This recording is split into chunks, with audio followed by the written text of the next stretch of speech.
I, pencil, my family tree as told to Leonard Read. I am a lead pencil, the ordinary wooden pencil familiar to all boys and girls and adults who can read and write. Writing is both my vocation and my avocation. It's all I do. You might wonder why I should write a genealogy. Well, to begin with, my story is interesting. And, next, I am a mystery. More so than a tree, or a sunset, or even a flash of lightning. But, sadly, I am taken for granted by those who use me, as if I were a mere incident and without background. This supercilious attitude relegates me to the level of the commonplace. This is a species of the grievous error in which mankind cannot long persist without peril. For the wise G.K. Chesterton observed, "We are perishing for want of wonder, not for want of wonders." I, pencil, simple though I appear to be, merit your wonder and awe, a claim I shall attempt to prove. In fact, if you can understand me, no, that's too much to ask of anyone, if you can become aware of the miraculousness which I symbolize, you can help save the freedom mankind is so unhappily losing. I have a profound lesson to teach, and I can teach this lesson better than can a car, or an airplane, or a dishwasher, because I am seemingly so simple. Simple, yet not a single person on the face of this earth knows how to make me. This sounds fantastic, doesn't it? Especially when you realize that there are about 2 billion of my kind produced in the United States each year. Pick me up and look me over. What do you see? Not much meets the eye. There's some wood, lacquer, a printing label, graphite lead, a bit of metal, and an eraser. Just as you can't trace your family tree back very far, so it is impossible for me to name and explain all my antecedents. But I would like to suggest to you enough of them to impress upon you the richness and complexity of my background. My family tree begins with what in fact is a tree, a cedar of straight grain that grows in Northern California and Oregon. Now contemplate all the saws and trucks and ropes and countless other gear used in harvesting and carting the cedar logs to the railroad siding. Think of all the persons and numerous skills that went into their fabrication. The mining of the ore, the making of the steel, and its refining into saws, axes, and motors. The growing of the hemp and bringing it through all the stages to heavy, strong rope. The logging camps with their beds and mess halls, the cookery and the raising of all the foods. Why, untold thousands of persons had a hand in every cup of coffee the loggers drank. The logs are shipped to a mill in San Leandro, California.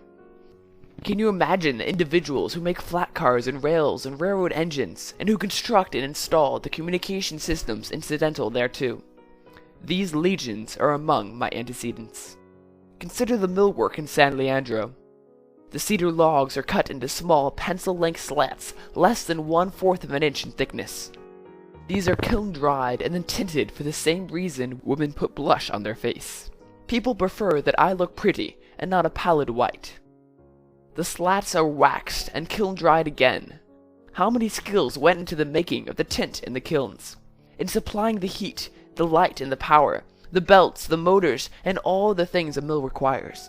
Sweepers in the mills among my ancestors? Yes. And included are the men who pour the concrete for the dam of the Pacific Gas and Electric Company hydroplant, which supplies the mill's power. Don't overlook the ancestors present and distant who had a hand in transporting 60 cartloads of slats across the nation. Once in the pencil factory, built with $4 million accumulated by thrifty and saving parents of mine, each slat is given 8 grooves by a complex machine. After which another machine lays lead in each other slat, applies glue, and places another slat atop, a lead sandwich, so to speak. 7 brothers and I are mechanically carved from this wood-clinched sandwich. My lead itself, it contains no lead at all, is complex. The graphite is mined in Sri Lanka. Consider those miners and those who make many tools, and the makers of the paper stacks in which the graphite is shipped, and those who make the strings that tie the slats, and those who put them aboard the ships, and those who made the ships. Even the lighthouse keepers along the way assisting my birth. The graphite is mixed with clay from Mississippi, in which ammonium hydroxide is used in the refining process. Then wetting agents are added, such as sulfonated tallow, animal fats chemically reacted with sulfuric acid. After passing through numerous machines, the mixture finally appears as endless extrusions, as from a sausage grinder. Cut to size, dried, and then baked for several hours at 1850 degrees Fahrenheit. To increase their strength and smoothness, the leads are then treated with a hot mixture which includes sandalilla wax from Mexico, paraffin wax, and hydrogenated natural fats. My cedar receives 6 coats of lacquer. Do you know all the ingredients of lacquer? Who would think that the growers of castor beans and the refiners of castor oils are part of it? They are. Why, even the processes by which the lacquer is made a beautiful yellow involves the skills of more persons than one can enumerate. Observe the labeling. That's a film formed by applying heat to carbon black mixed with resin. How do you make resin, and what, pray, is carbon black? My bit of metal, the ferrule, is brass. Think of all the persons who mined zinc and copper, and those who have the skills to make shiny sheet brass from those products of nature. Those black rings on my ferrule are black nickel.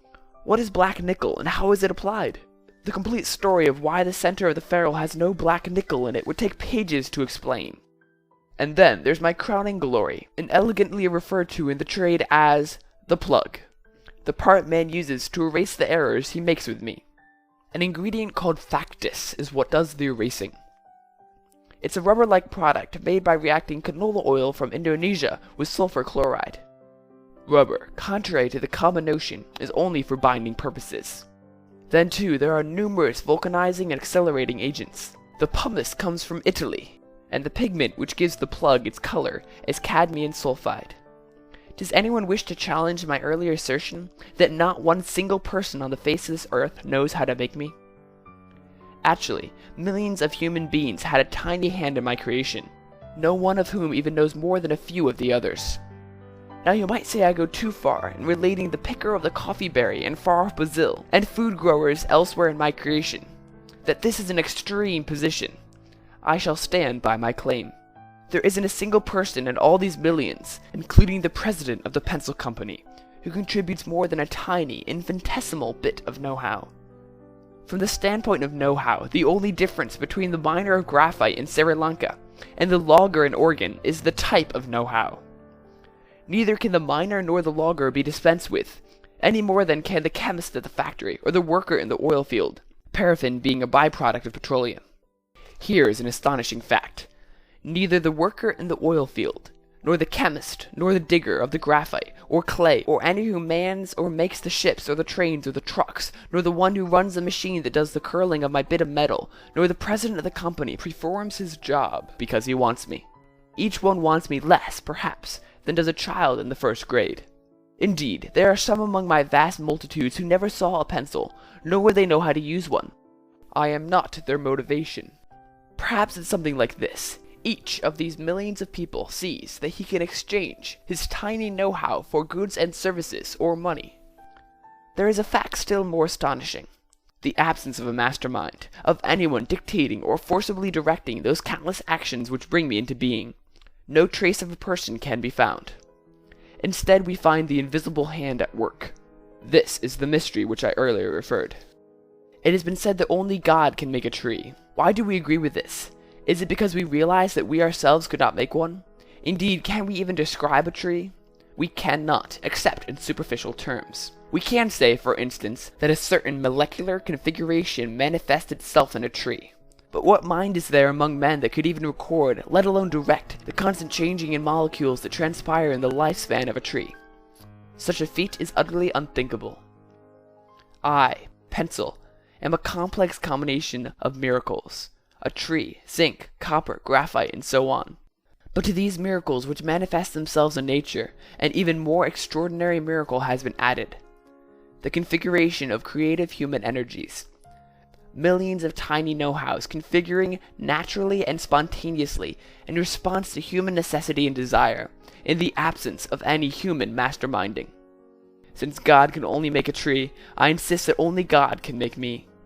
Man can no more direct these millions of know-hows to bring me into being than he can put molecules together to create a tree. This above is what I mean when writing. If you can become aware of the miraculousness which I symbolize, you can help save the freedom mankind is so unhappily losing. For if one is aware of these know-hows who will naturally, yes, automatically, arrange themselves into creative and productive patterns in response to human necessity and demand, that is, in the absence of governmental or other coercive masterminding, that one will possess an absolutely essential ingredient for freedom, a faith in free people. Freedom is impossible without faith. Once government has a monopoly of a creative activity, such, for instance, as the delivery of mail, most individuals will believe that mail could not be effectively delivered by men acting freely, and here is the reason. Each one acknowledges that he himself does not know how to do the things incidental to mail delivery. He also recognizes that no other individual could do it. These assumptions are correct. No individual possesses enough know-how to perform a nation's mail delivery, any more than an individual possesses enough know-how to make a pencil. Now, in the absence of free people, in the unawareness that millions of tiny know-hows would naturally and miraculously form and cooperate to satisfy this necessity, the individual cannot help but reach the erroneous conclusion that mail can be delivered only by governmental masterminding.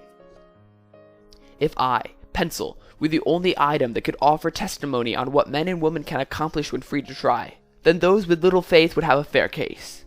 However, there is testimony galore. It is about us and on every hand. Mail delivery is exceedingly simple when compared, for instance, to the making of a car, or a cell phone, or a double cheeseburger, or a factory, or tens of thousands of other things. Delivery? Why, in this area where man has been left free to try, they can deliver a human voice around the world in less than 1 second. They can deliver an event visually and in motion to any person's home when it's happening. They can deliver 150 passengers from Seattle to Baltimore in less than 4 hours. They can deliver gas from Texas to one's range or furnace in New York at unbelievable low rates and without subsidy. They deliver each 4 pounds of oil from the Persian Gulf to our eastern seaboard, halfway around the world, for less money than the government charges for delivering a 1-ounce letter across the street. The lesson I have to teach is this: leave all creative energies uninhibited. Merely organize society to act in harmony with this lesson. Let society's legal apparatus remove all obstacles best it can. Permit these creative know-hows freely to act. Have faith that free men and women will respond to the invisible hand. This faith will be confirmed. I, pencil, seemingly simple though I am, offer the miracle of my creation as a testimony that this is a practical faith. As practical as the sun, the rain, a cedar tree, and the good earth. Text taken from I, Pencil by Leonard Read. Edited, produced, illustrated, and read by Professor Chesterton.